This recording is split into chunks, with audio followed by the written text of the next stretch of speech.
만나는 분마다 제가 이제 이 지경이냐고 걱정이 높습니다. 지금 정치는 정치가 아닙니다. 지금 정치는 비극이자 희극입니다. 비극은 끝내야 하고 희극은 어떻게든 희망으로 바꿔야 합니다. 민주평화당의 의지는 확고합니다. 우리는 선거제 개혁, 이 시대에 최고의 개혁이며 최초의 개혁이며 또 최대 개혁이다 하는 관점으로 지금까지 굳건하게 깃발을 들고 왔습니다. 자유한국당은 역할을 바꿔야 합니다. 비극의 주인공, 희극의 주인공인 자유한국당이 이제 이성을 되찾기를 바랍니다. 국회는 자유한국당 의원들의 놀이터가 아닙니다. 이미 자유한국당 의원들은 박근혜 탄핵과 함께 파문됐던 사람들임을 기억해 주시기 바랍니다. 바른미래당 의원님들은 용기를 내시기 바랍니다. 민심을 믿고 당당하게 한 걸음 더 내딛기를 바랍니다. 이것은 이대로가 좋다고 하는 정치 기득권과의 싸움입니다. 우리 국민 가운데 이대로가 좋다고, 정치가 이대로 좋다고 하는 분들은 거의 없습니다. 정치를 바꾸기 위해서 다시 한번 힘을 내야 할 것 같습니다. 지역위원장 연수가 지난부터 1박 2일 동안 있었습니다. 사무총장께서 그 관련 보고해 주시고 지역위원장 연수에서 나온 얘기들 가지고 토론을 하고자 합니다. 이상.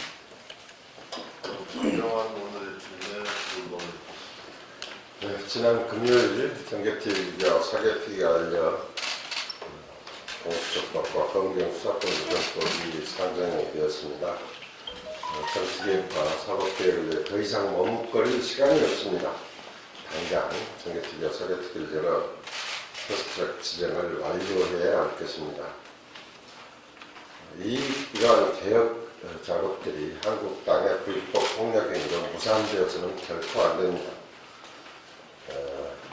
국민들 개혁 열망을 담은 패스트트랙 3법을 저지하기 위한 한국당의 국회 폭력, 즉 지속적인 회의 방해, 국회 공무원에 대한 강압과 기물 파괴 등 이 폭력 행위까지 자행하는 것에 대해서는 국회의원은 물론이고 보좌진 당직자들까지 철저히 책임을 물어야 합니다. 지금이라도 한국당은 더 이상 불법 회의 방해를 멈추고 패스트트랙 지정 후 진행될 각 법안의 고안 논의에 참여할 것을 촉구합니다. 또한 민주당은 국정을 책임지는 여당의 책무를 잊어서는 안 되고 꽉 막힌 정국을 풀기 위한 모든 노력을 경주할 것이며 바른미래당도 정치개혁과 산업개혁을 위한 대의명분 관철에 초심을 잃지 말아야 할 것입니다. 우리 민주평화당은 민심 그대로 이 선거 개혁이 흔들림 없이 완수되도록 끝까지 최선을 다할 것입니다. 다음은 유성혁 최고위원입니다.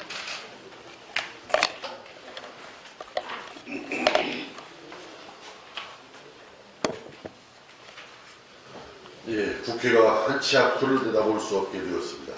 지금 대한민국 정치는 한마디로 이포, 역포 정치입니다. 폭력을 폭력으로 다스리려 하고 있습니다. 국회의장이 병원에 실려가고 부상당한 의원들이 속출하고 있습니다. 언제 한번 민생을 위해 이렇게 치열하게 싸워봤냐는 국민들의 말씀이 가슴 깊이 와닿는 상황입니다. 언제 패스트트랙이 통과될지 모르겠으나 이렇게 해서 통과하면 무슨 의미가 있을까 싶습니다. 이번에 우리가 확인할 수 있는 것은 대한민국 정치 역시 이대로는 안 된다는 것입니다. 10년 만에 경제가 역성장한 위기 상황 속에서도 민생은 제쳐두고 거대 양당의 싸움판 속에서 국회가 올 수도 없다면 이런 상황은 언제까지 더 겪어야 한다는 말입니다. 근본적인 해답을 찾아야 합니다. 새롭고 확실한 대안이 필요합니다. 지금 여야의 강대강 대치는 중재자, 네고시에이트가 없기 때문입니다. 사건을 조율하고 풀어가야 할 제3당은 오히려 논란의 중심이 되고 있습니다.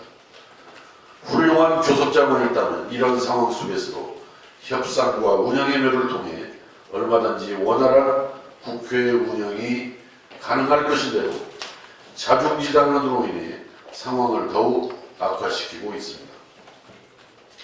거대 양당이 독점한 한국 정치가 동물국회를 벗어나기 위해서는 제대로 된 네고시에이터가 필요합니다. 민주평화당과 바른미래당이 머리를 맞대고 함께 힘을 모아 다당제와 대한민국 정치 발전을 위한 특단의 결단을 내려야 할 시점이 다가왔습니다.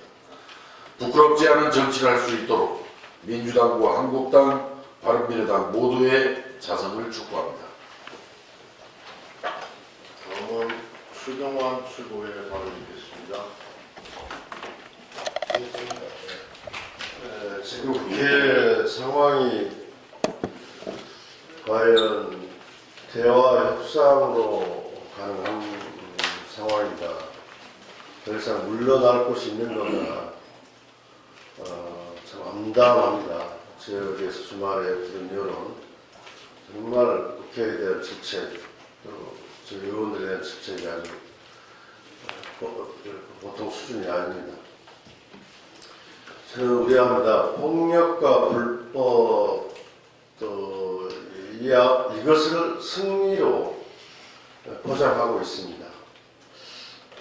거기에 어떻게 동의하고 무릎 꿇을 수 있겠습니까? 저는 우리 민주평화당을 이제 박지원 의원, 이용주 의원,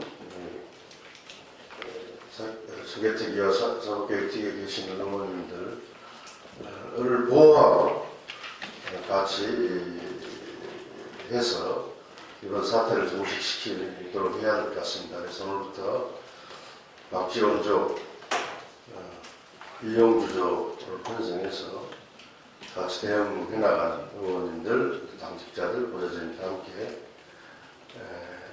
국회 상황에 대응하도록 하는 방향에서 했으면 좋겠다 생각합니다. 이상입니다. 다음은 양미강 최고위원의 발언이겠습니다.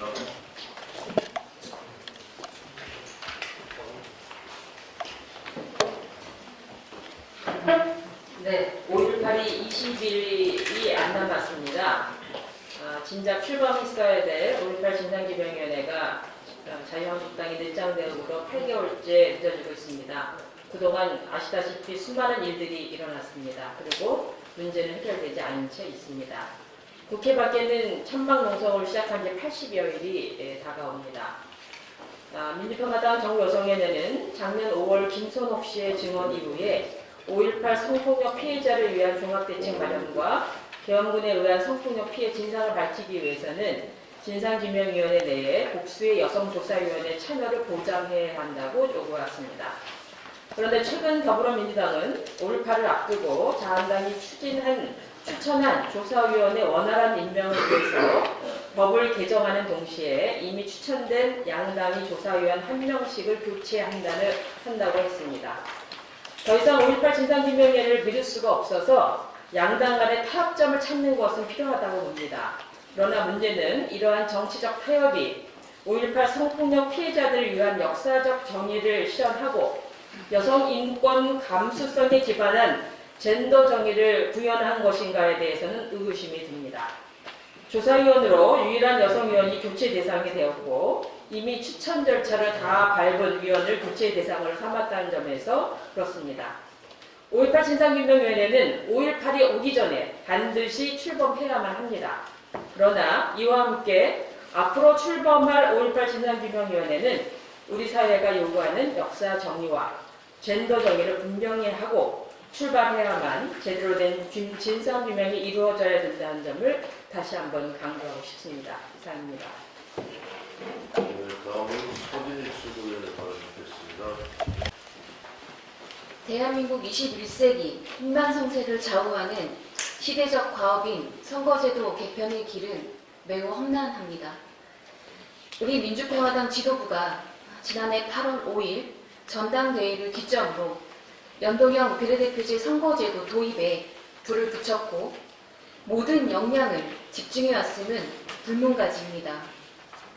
지난해 8월 29일 우리 당과 전국 570여 개 시민사회단체로 구성된 정치개혁 공동행동이 연동형 비례대표제 등 선거제도 개혁을 위한 협약식을 가진 이래 아쉽지만 50% 민심 반영의 진일보라도 이루겠다며 치열한 노력을 해왔습니다.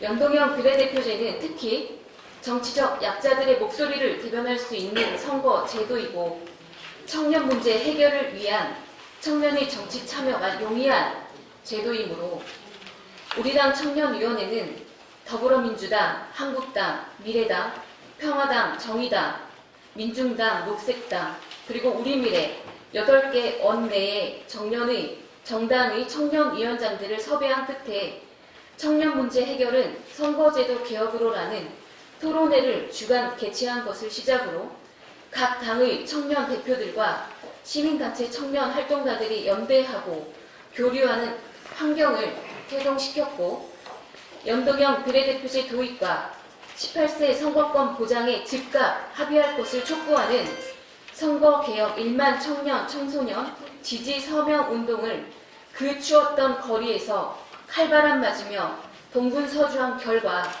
10일 만에 청년, 청소년 1만 명의 지지를 모아 정개특위에 전달하고 촉구대회를 갖는 등 수개월 동안 고군분투했습니다.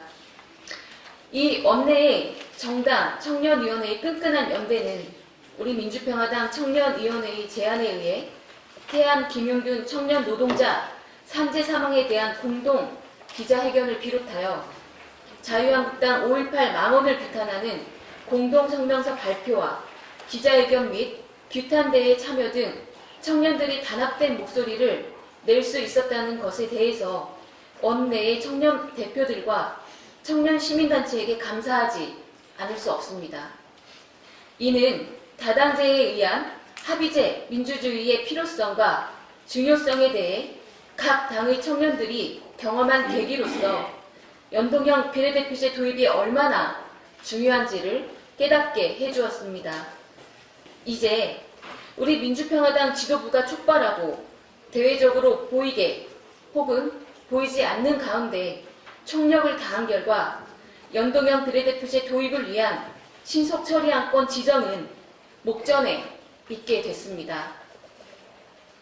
여기서 존경하는 우리 민주평화당 지도부와 의원님들께 첨언이 있습니다. 주지의 사실과 같이 청년 정치인들은 정치활동 자금 문제의 어려움이 지대합니다.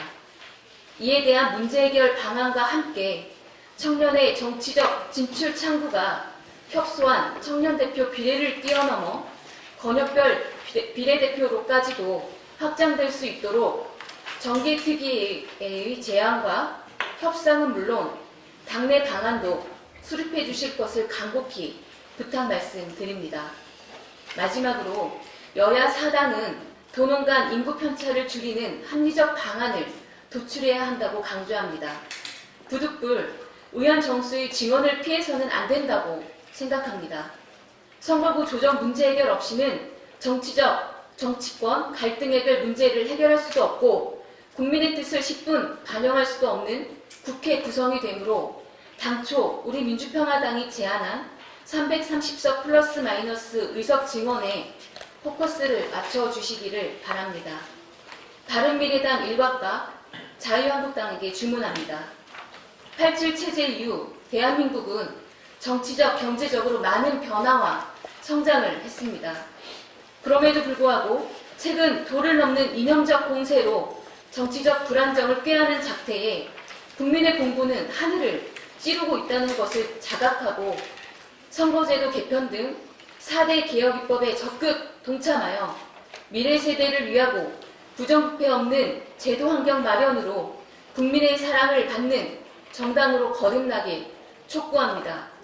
시대 정신을 담은 4대 개혁 입법 신속 처리 안건 지정에 함께하고 더 나은 입법을 위해 협상 테이블에 나와 더 나은 대한민국과 국민을 위해 이성을 찾길 촉구합니다. 이상입니다. 네, 더 이상 발언하실 의원님이 안 계시죠? 그러면 비공개로 전환하고